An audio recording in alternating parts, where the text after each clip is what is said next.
Hello प्यारे बच्चों, कैसे हैं आप सभी। आई होप कि आप लोग अच्छे होंगे और अपने अपने पढ़ाई में लगे होंगे।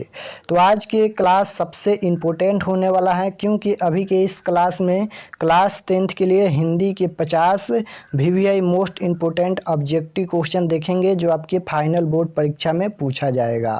तो आप लोग से रिक्वेस्ट है कि आप लोग क्लास में अंत तक बने रहिएगा और प्रत्येक प्रश्न का आंसर भी देते चलिएगा इस क्लास में। और जो प्रश्न आप लोग का याद नहीं होगा, आप लोग ज़रूर याद कर लीजिएगा। तो इसी प्रकार से पेपर आएगा आपकी परीक्षा में। यहाँ पर देख सकते हो, सेकेंडरी स्कूल एग्जामिनेशन 2025 एनुअल यानी वार्षिक परीक्षा के लिए यहाँ पर विषय कोड आप लोग का 101 रहने वाला है। और ये हिंदी का क्वेश्चन पेपर है, तो इसमें कोई भी प्रैक्टिकल का एग्ज़ाम नहीं होता है, इसलिए हिंदी का एग्ज़ाम 100 नंबर का होगा। यहाँ पर देख सकते हो पूर्णांक, यहाँ पर देख सकते हो 100 नंबर का आप लोग का एग्ज़ाम होगा हिंदी का। 2025 बोर्ड परीक्षा में पेपर आएगा। सबसे पहले यहाँ पर विद्यार्थियों के लिए निर्देश मिलेगा, परीक्षार्थियों के लिए निर्देश, आप लोग इसे पढ़ लीजिएगा। तो चलिए हम लोग क्वेश्चन पर आते हैं। और यहाँ पर फर्स्ट क्वेश्चन पूछा गया है, बहुत ही इजी प्रश्न है कि श्रम विभाजन और जाति प्रथा क्या है। आंसर भी देते चलिए, लाइव चैट खुला है। श्रम विभाजन और जाति प्रथा क्या है? कहानी है, भाषण है, निबंध है या साक्षात्कार है?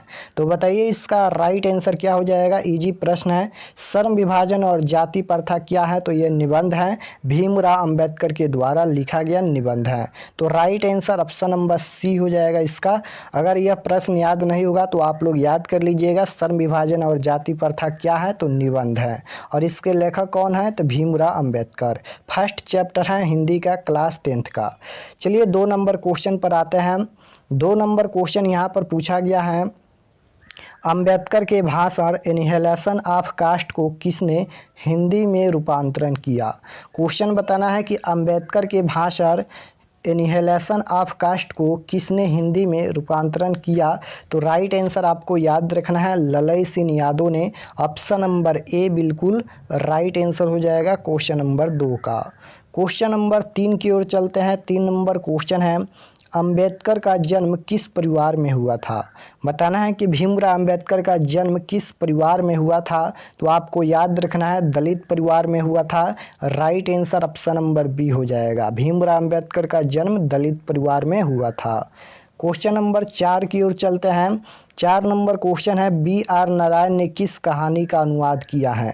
बताना है कि B.R. नारायण ने किस कहानी का अनुवाद किया है। तो आपको याद रखना है यहाँ पर दही वली मगम्मा। राइट आंसर ऑप्शन नंबर यहाँ पर क्या हो जाएगा, 2 बार ये लिखा गया है। राइट आंसर आपको याद रखना है दही वली मगम्मा हो जाएगा यहाँ पर ऑप्शन नंबर बी। चलिए क्वेश्चन नंबर 5 की ओर चलते हैं। और दही वली मगम्मा के लेखक कौन है? 4 नंबर प्रश्न है कि B.R. नारायण ने किस कहानी का अनुवाद किया है? बताना है क्वेश्चन में कि B.R. नारायण ने किस कहानी का अनुवाद किया है। तो आपको याद रखना है दही वाली मगम्मा। Right answer option number B हो जाएगा। और दही वाली मगम्मा कहानी के लेखक कौन है? तो आपको याद रखना है श्रीनिवास जी हैं। क्वेश्चन नंबर 5 की ओर चलते हैं। 5 नंबर क्वेश्चन है, दही वाली मगम्मा कहानी किस भाषा से अनुदित है? क्वेश्चन में बताना है कि दही वाली मगम्मा कहानी जो है वह किस भाषा से अनुदित है, उड़िया या कन्नड़ या तमिल या तेलुगु। तो आपको याद रखना है कि दही वाली मगम्मा कहानी किस भाषा से अनुदित है। तो ये कन्नड़ भाषा की कहानी है। Right answer option number B हो जाएगा, कन्नड़ भाषा। क्वेश्चन नंबर 6 की ओर चलते हैं। 6 नंबर क्वेश्चन है, अमराई का कुआं कहाँ है? अमराई का कुआं कहाँ स्थित है? शहर में, बाजार में, रास्ते में, रगम्पा के खेत में। यह भी प्रश्न दही वाली मगम्मा चैप्टर से लिया गया है। तो आपको याद रखना है रास्ते में स्थित है। ऑप्शन नंबर सी बिल्कुल राइट आंसर हो जाएगा। क्वेश्चन नंबर 7 पूछा गया है, नजम्मा मगम्मा की कौन थी? तो आपको याद रखना है बहू थी। Right answer option number C हो जाएगा। क्वेश्चन नंबर 8 पूछा गया है, क्यों रे राक्षसी इस छोटे से बच्चे को क्यों पीट रही हैं, किसने कहा? तो आपको याद रखना है यह किसने कहा था। तो मगम्मा ने कहा था। Right answer option number A हो जाएगा। क्वेश्चन नंबर 9 पूछा गया है कि ढाते विश्वास कहानी में कहाँ के जन जीवन का चित्रण किया गया है? तो right answer option number A हो जाएगा, उड़ीसा का। क्वेश्चन नंबर 10 की ओर चलते हैं।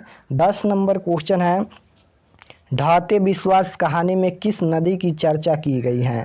बताना है कि ढाते विश्वास जो कहानी है उसमें किस नदी की चर्चा की गई है। गंगा नदी, महानदी, गंडक नदी या यहाँ पर सतलज नदी। तो राइट आंसर क्या हो जाएगा, महानदी की चर्चा की गई है ढाते विश्वास कहानी में। तो right answer option number B हो जाएगा, महानदी। क्वेश्चन नंबर 11 की ओर चलते हैं। 11 नंबर क्वेश्चन है, ढाते विश्वास किस भाषा से अनुदित कहानी है। बताना है कि ढाते विश्वास किस भाषा से अनुदित कहानी है। तो आपको याद रखना है उड़िया भाषा की कहानी है। Right answer option number C हो जाएगा। क्वेश्चन नंबर 12 पूछा गया है, लक्ष्मी के बड़े लड़के का क्या नाम था। तो इसका राइट आंसर सी हो जाएगा, अच्युत। क्वेश्चन नंबर 13 की ओर चलते हैं। 13 नंबर क्वेश्चन पूछा गया है, यहाँ पर निख का संधि विच्छेद क्या होगा। यहाँ पर निख का संधि विच्छेद पूछा गया है, ये व्याकरण का प्रश्न है। तो निख का संधि विच्छेद क्या होता है, तो निख प्लस ख होता है। राइट आंसर ऑप्शन नंबर यहाँ पर बी हो जाएगा, क्वेश्चन नंबर 13 का। क्वेश्चन नंबर 14 पूछा गया है, अंतिम में कौन सा प्रत्यय है। प्रत्यय बताना है कि अंतिम में कौन सा प्रत्यय है। तो प्रत्यय किसी भी शब्द के लास्ट में जुड़ता है और उपसर्ग किसी भी शब्द के पहले जुड़ता है। तो अंतिम में म प्रत्यय होगा नहीं, तिम प्रत्यय होगा नहीं, यहाँ पर अंतिम में इम प्रत्यय होगा। Right answer option number C हो जाएगा, अंतिम में इम प्रत्यय होगा। क्वेश्चन नंबर 15 पूछा गया है, रंगीली शब्द में कौन सा प्रत्यय है। रंगीली में कौन सा प्रत्यय है, तो रंगीली में इली प्रत्यय है। Right answer option number B हो जाएगा, क्वेश्चन नंबर 15 का। रंगीली में कौन सा प्रत्यय है, तो इली प्रत्यय है। क्वेश्चन नंबर 16 पूछा गया है, वास्तविक शब्द में प्रत्यय हैं। वास्तविक शब्द में कौन सा प्रत्यय है। तो आपको याद रखना है कि वास्तविक शब्द में इक प्रत्यय है। Right answer option number B हो जाएगा, यहाँ पर वास्तविक शब्द में इक प्रत्यय है। क्वेश्चन नंबर 17 की ओर चलते हैं। 17 नंबर क्वेश्चन है कि स्वाभिमान में उपसर्ग हैं। अब यहाँ पर उपसर्ग बताना है, तो स्वाभिमान में स्व उपसर्ग हैं। Right answer option number A हो जाएगा। क्वेश्चन नंबर 18 की ओर चलते हैं।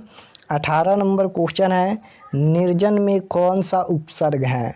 बताना है कि निर्जन में कौन सा उपसर्ग है। तो नि उपसर्ग नहीं होगा, निर उपसर्ग होगा। Right answer option number B हो जाएगा, इसमें निर उपसर्ग होगा।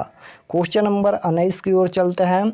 19 नंबर क्वेश्चन है, उस घर के कोने में बैठा हुआ आदमी जासूस है, किस पदबंध का उदाहरण है। पदबंध बताना है, तो ये संज्ञा पदबंध का उदाहरण है। क्वेश्चन नंबर 19 का right answer option number A हो जाएगा। नेक्स्ट क्वेश्चन की ओर चलते हैं। 20 नंबर क्वेश्चन है, भारत के प्रधानमंत्री किस पदबंध का उदाहरण है। बताना है कि भारत के प्रधानमंत्री किस पदबंध का उदाहरण है। तो आपको याद रखना है कि संज्ञा पदबंध का उदाहरण है। Right answer option number A हो जाएगा। क्वेश्चन नंबर 21 पूछा गया है, कुछ लोग कौन विशेषण हैं। कुछ लोग कौन विशेषण हैं। तो राइट आंसर क्या हो जाएगा, स्वर्नामिक विशेषण है। Right answer option number D हो जाएगा यहाँ पर। क्वेश्चन नंबर 22 की ओर चलते हैं। 22 नंबर क्वेश्चन है, ग्राम शब्द का विशेषण है। ग्राम शब्द का विशेषण बताना है, तो ग्राम शब्द का विशेषण ग्रामीण होता है। Right answer option number B हो जाएगा। क्वेश्चन नंबर 23 की ओर चलते हैं। 23 नंबर क्वेश्चन है, 4 गज मलमल कौन विशेषण है। तो right answer option number B हो जाएगा, यह परिणाम बोधक विशेषण है। ऑप्शन नंबर बी बिल्कुल राइट आंसर हो जाएगा। क्वेश्चन नंबर 24 पूछा गया है, निम्न में नरक शब्द का विशेषण है। नरक शब्द का विशेषण क्या होगा, तो नारकीय हो जाएगा। Right answer option number B हो जाएगा। क्वेश्चन नंबर 25 पूछा गया है, छत से उतरी हुई लता किस कारक का उदाहरण है। छत से, यहाँ पर चिन्ह क्या है, से है। से किस में आता है, तो अपदान से, अपदान में आता है। Right answer option number B हो जाएगा। कारक बताना है, तो आप लोग कारक चिन्ह जरूर याद कर लीजिएगा। क्वेश्चन नंबर 26 पूछा गया है, भूखे को भोजन दो, इस वाक्य में को कौन सा कारक है। तो right answer option number C हो जाएगा, संप्रदान। क्वेश्चन नंबर 27 पूछा गया है, घर से लौटा हुआ लड़का किस कारक का उदाहरण है। अब यहाँ पर भी कारक बताना है, तो चिन्ह क्या है, घर से लौटा हुआ लड़का, से चिन्ह है। तो अपदान से किस में आता है, अपदान में आता है। Right answer option number C हो जाएगा, आप लोग कारक चिन्ह जरूर याद कर लीजिएगा, क्योंकि कारक से प्रश्न पूछा जाता है हिंदी में और संस्कृत दोनों में। तो कारक चिन्ह आप लोग जरूर याद कर लीजिएगा। क्वेश्चन नंबर 28 पूछा गया है, वृक्ष पर पक्षी बैठे हैं, इस वाक्य में पर कौन सा कारक है। अब पर बताना है किस में आता है, तो अधिकरण में आता है। Right answer option number D हो जाएगा, अधिकरण कारक है।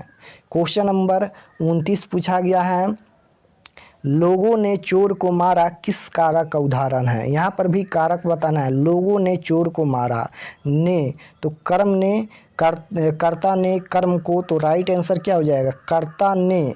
तो ने यहाँ पर चिन्ह देखिए, ने चिन्ह नहीं होगा, को चिन्ह होगा, क्योंकि लोगों ने चोर को मारा। तो चिन्ह क्या है, ने चिन्ह नहीं होगा। आप लोग याद रखिएगा, यहाँ पर लोगों ने चोर को मारा, तो राइट आंसर क्या हो जाएगा, को चिन्ह है। तो को किस में आता है, यहाँ पर कर्म में आता है। कर्ता ने कर्म को किस में आता है, कर्म में आता है। तो राइट आंसर सी हो जाएगा यहाँ पर। क्वेश्चन नंबर 30 पूछा गया है, शिकारी ने बाघ मारा किस कारक का उदाहरण है। तो right answer option number B हो जाएगा, संबंध कारक है। क्वेश्चन नंबर 31 पूछा गया है, सुजान सागर किनकी रचना है। अब यहाँ पर हिंदी बुक का क्वेश्चन आ गया, सुजान सागर किनकी रचना है, गुरु नानक की या प्रेमघन के या रसखान के या घानानंद की। तो right answer option number D हो जाएगा, सुजान सागर घानानंद की रचना है। क्वेश्चन नंबर 31 का right answer option number D हो जाएगा। क्वेश्चन नंबर 32 है, मो अनसुहानी ले बरसो कौन कहते हैं। तो ये घानानंद जी कहते हैं। Right answer option number C हो जाएगा, क्वेश्चन नंबर 32 का। क्वेश्चन नंबर 33 पूछा गया है, गांव में जुआरी किस्म का व्यक्ति कौन था। तो राइट आंसर क्या हो जाएगा, रगम्पा था। ऑप्शन नंबर बी बिल्कुल राइट आंसर हो जाएगा। और यहाँ पर रगम्पा मगम्मा से रुपया पैसा चाहता था, आप लोग याद रखिएगा। और ये भी प्रश्न जो है वह दही वाली मगम्मा से लिया गया है। क्वेश्चन नंबर 34 पूछा गया है, मगम्मा क्या बेचती थी। तो नाम है दही वाली मगम्मा, तो दही बेचती थी। Right answer option number B हो जाएगा। क्वेश्चन नंबर 35 है, मछली लेकर कौन भाग गया था। बताना है कि मछली लेकर कौन भाग गया था, संतु, भग्गू या यहाँ पर दो बार बग्गू या भग्गू या जग्गू। तो राइट आंसर क्या हो जाएगा, मछली लेकर कौन भाग गया था, तो संतु भाग गया था। क्यों भागा था, तो कुएं में डालने के लिए। क्वेश्चन नंबर 36 पूछा गया है, धरती कब तक घूमेगी शीर्षक कहानी किनकी रचना है। अब यहाँ पर बताना है कि धरती कब तक घूमेगी शीर्षक जो कहानी है वह किनकी रचना है, सुजाता की, पपाती की या राजवल्लभ की या सामरदैया की।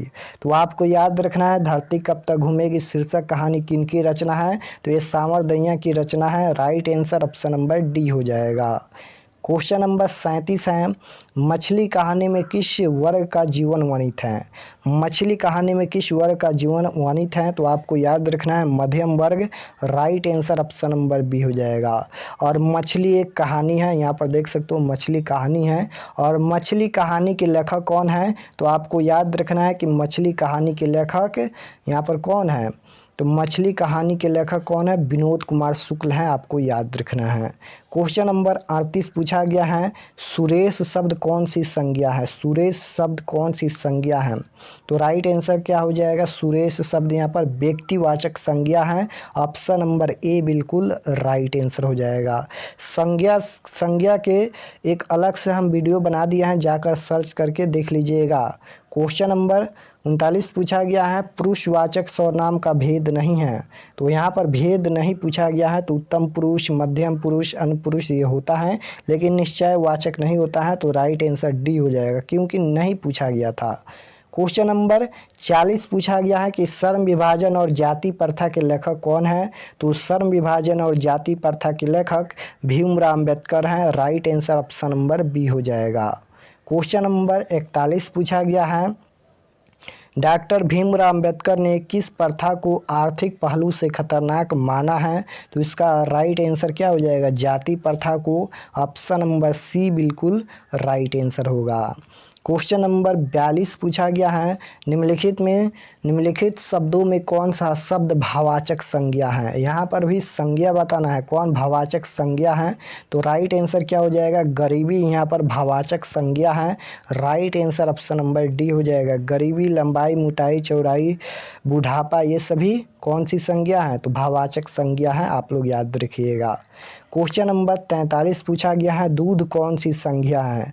तो दूध, पानी, दही, घी, मक्खन ये सभी कौन सी संज्ञा है? तो द्रव्यवाचक संज्ञा है, आपको याद रखना है। ऑप्शन नंबर ए बिल्कुल राइट आंसर हो जाएगा। क्वेश्चन नंबर 44 पूछा गया है, विशेषण के कितने भेद हैं? विशेषण के कितने भेद हैं? तो आपको याद रखना है विशेषण के 4 भेद होते हैं। Right answer option number D हो जाएगा। क्वेश्चन नंबर 45 पूछा गया है, मेरा धर्म कैद खाने का धर्म नहीं है, किस पाठ की पंक्ति हैं?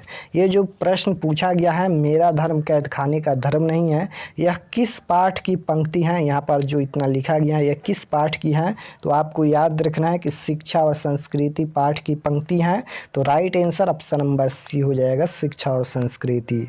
और शिक्षा और संस्कृति पाठ के लेखक कौन है? तो आपको याद रखना है शिक्षा और संस्कृति पाठ के लेखक महात्मा गांधी हैं।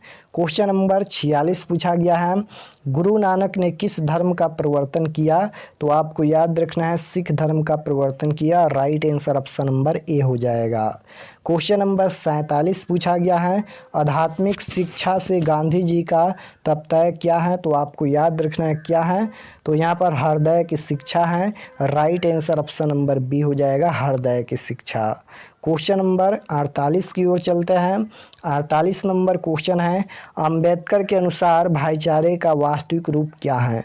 अंबेडकर के अनुसार भाईचारे का वास्तविक रूप क्या है? तो आपको याद रखना है दूध पानी के मिश्रण की तरह। Right answer option number B हो जाएगा, दूध पानी के मिश्रण की तरह। क्वेश्चन नंबर 49 पूछा गया है, जाति प्रथा स्वाभाविक विभाजन नहीं है, क्यों? बताना है कि जाति प्रथा स्वाभाविक विभाजन नहीं है, क्यों? तो आपको याद रखना है रुचि पर आधारित नहीं होने के कारण। Right answer option number A हो जाएगा, रुचि पर आधारित नहीं होने के कारण जाति प्रथा स्वाभाविक विभाजन नहीं है। क्वेश्चन नंबर 50 पूछा गया है। 50 नंबर क्वेश्चन है कि हितोपदेश का जर्मन भाषा में अनुवाद किसने प्रकाशित करवाया? क्वेश्चन बताना है कि हितोपदेश का जर्मन भाषा में अनुवाद किसने प्रकाशित करवाया? मैक्स मुलर या हजारी प्रसाद द्विवेदी या भारतेंदु हरिश्चंद्र या यतीन्द्र मिश्र? तो बताइए इसका आंसर क्या होगा? तो आप लोग याद रखिएगा हितोपदेश का जर्मन भाषा में अनुवाद किसने प्रकाशित करवाया? तो मैक्स मुलर ने। Right answer option number A हो जाएगा क्वेश्चन नंबर 50 का। तो यहाँ पर हम लोग मैट्रिक फाइनल बोर्ड परीक्षा 2025 के लिए हिंदी के पूरे 50 मोस्ट इम्पोर्टेंट ऑब्जेक्टिव क्वेश्चन देखे हैं जो आपके फाइनल बोर्ड परीक्षा में पूछा जाएगा। तो आप लोग से रिक्वेस्ट है कि अगर आप लोग को इसमें से कोई भी प्रश्न याद नहीं है तो आप लोग ज़रूर याद कर लीजिएगा। और अगर आप लोग व्हाट्सएप ग्रुप ज्वाइन नहीं किए हैं तो इस नंबर पर मैसेज करके ज़रूर आप लोग व्हाट्सएप ग्रुप ज्वाइन कर लीजिएगा।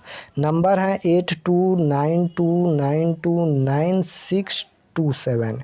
इस पर व्हाट्सएप पर मैसेज करना है, बोलना है कि हमें व्हाट्सएप ग्रुप ज्वाइन करना है क्लास 10th का। तो आपके पास एक लिंक भेजा जाएगा, आप लोग लिंक को दबाकर व्हाट्सएप ग्रुप ज़रूर ज्वाइन कर लीजिएगा। और अगर आप लोग चैनल पर नए होंगे तो चैनल को ज़रूर सब्सक्राइब कर लेना ताकि आने वाले नेक्स्ट क्लास आपके पास ज़रूर पहुँचे। अब आप लोग का डेली आप लोग का शाम को क्लास होगा क्योंकि फाइनल बोर्ड परीक्षा का समय भी बहुत कम बचा है। तो आप लोग ज़्यादा से ज़्यादा सेल्फ स्टडी कीजिए, जो भी आप लोग पढ़े हैं रिवीजन कीजिए ज़्यादा से ज़्यादा, क्योंकि समय बहुत ही कम बचा है फाइनल बोर्ड परीक्षा के लिए। तो मिलते हैं नेक्स्ट क्लास में। आप सभी को धन्यवाद।